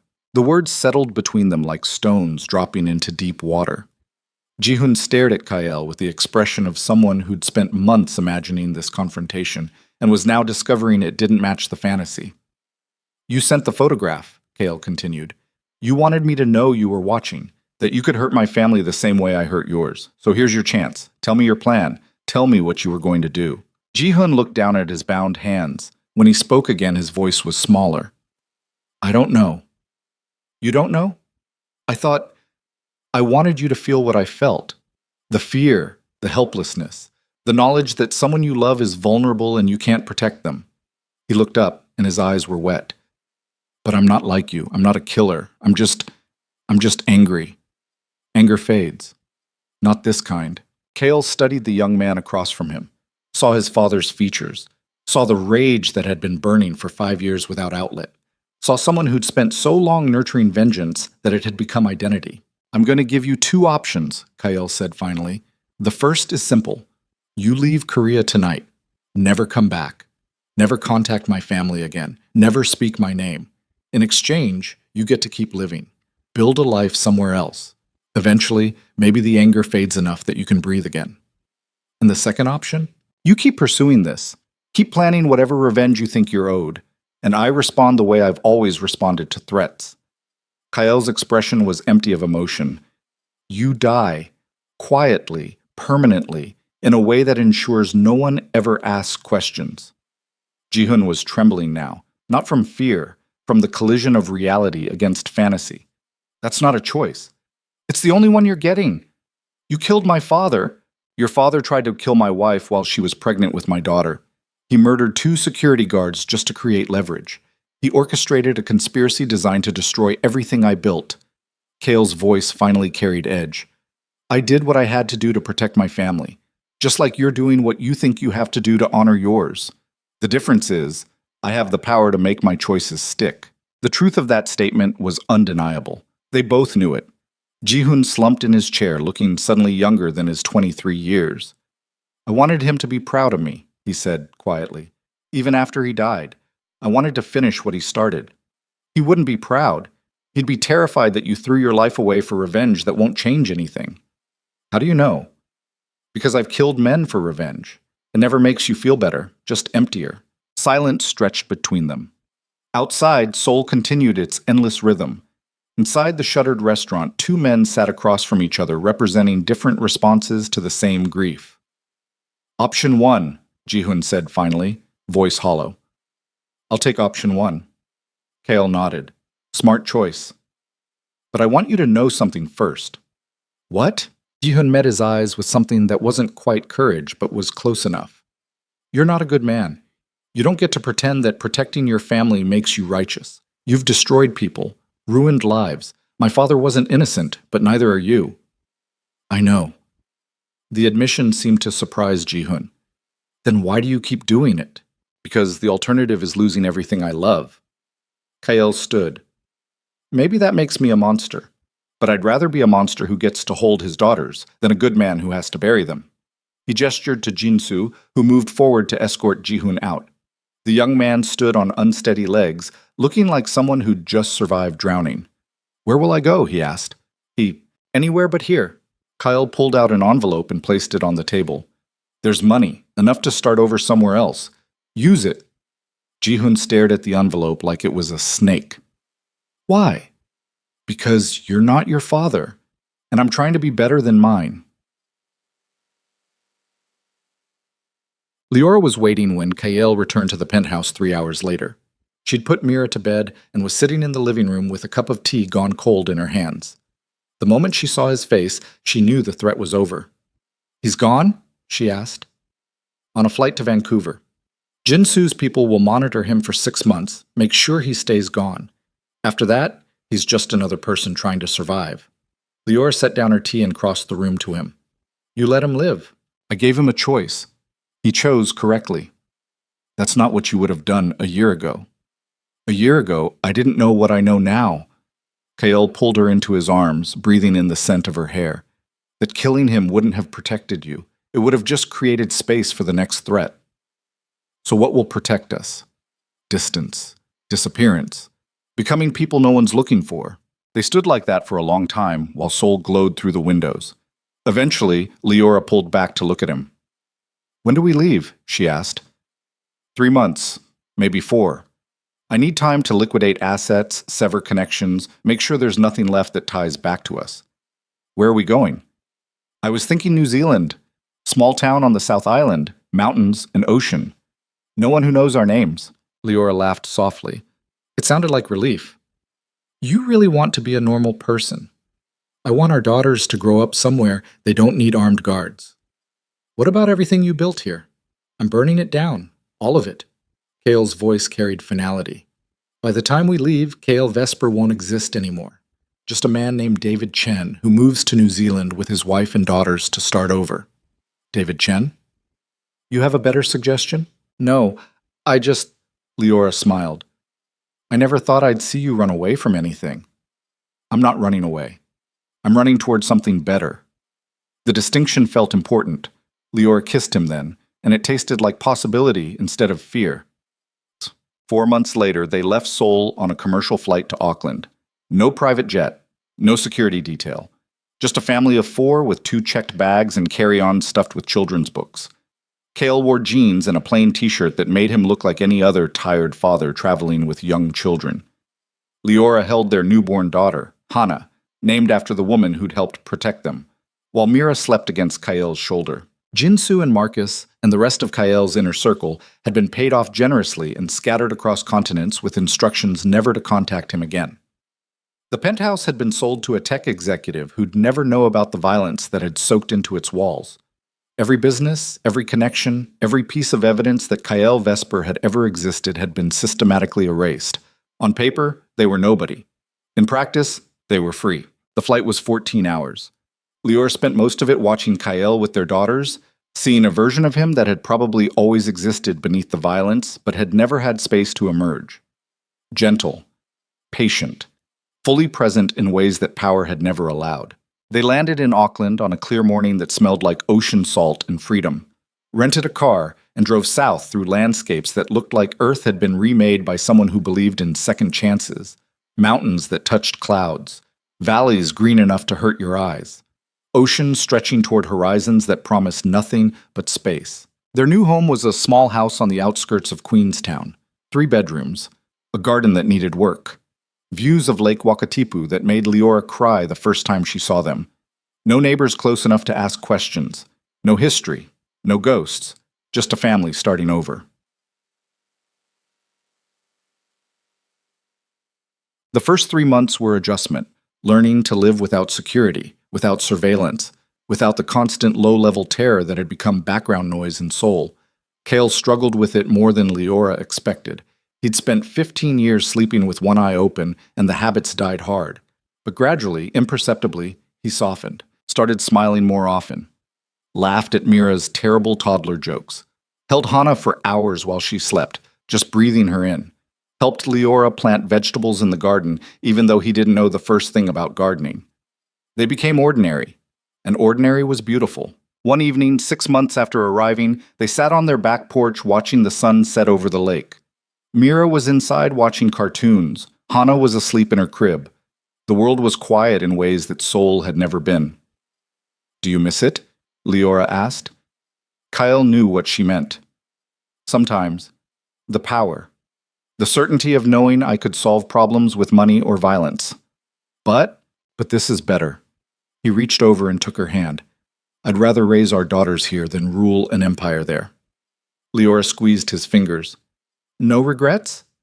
"Only one." "What?" "That it took me so long to realize what actually mattered." They sat in silence while the light faded and stars emerged one by one. And for the first time in longer than either of them could remember, the future felt like something to anticipate instead of survive. Thanks. 2 years later, Leora was working at a local medical clinic when she saw him.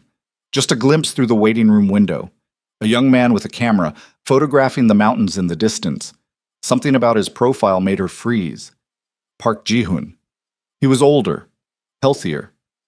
The hollowed-out grief had filled in with something that looked like contentment. He seemed to sense her watching and turned. Their eyes met through glass. For 3 seconds, neither moved. Then Ji-hoon nodded once, acknowledgement, maybe respect, and walked away down the street. Leora didn't tell Kael. Some threats dissolved on their own when you stopped feeding them attention. And besides, she'd seen Ji-hoon's camera bag, seen the way he'd been photographing mountains instead of people, seen someone who'd chosen to build a life instead of nursing rage. They'd both survived. That was enough. 5 years after leaving Seoul, Kael stood in their garden while Mira and Hana played in the grass. They were 8 and 5 now. Growing fast. Mira had her father's intensity but her mother's kindness. Hana had inherited Leora's stubborn resilience and Kael's rare smile. Neither of them knew their father had once been one of the most dangerous men in Asia. Neither of them needed to. Leora joined him, slipping her hand into his. "What are you thinking about? How different everything could have been. Better or worse?" just different. Kyle watched their daughters chase each other through sunlight that turned their hair gold. I don't think about Soul much anymore. Me neither. But sometimes I wonder who we'd be if we'd stayed. Dead, probably. Leora said it lightly, but they both knew it was true. You can't fight forever. Eventually, something catches up. We caught up first. We got lucky. No. Kale pulled her closer. We chose each other. That's not luck. That's just us refusing to give up. Leora leaned into him, and they stood like that while their daughters played and the mountains stood eternal, and the lake reflected clouds that promised rain but delivered only beauty. Years later, when people asked Leora how she'd survived, she never mentioned the kidnapping or the violence or the empire they'd escaped. She just said she'd learned the difference between love and possession, that she'd married a dangerous man who chose to become safe, that sometimes the bravest thing you can do is walk away from power and toward the people who make you want to be better, and that she was never hard to love. She just needed to find someone willing to prove it. The story of Kyle Vesper ended in Soul, but the story of David and Leora Chen, two ordinary people raising daughters in a small New Zealand town, was just beginning, and that story had a much better ending.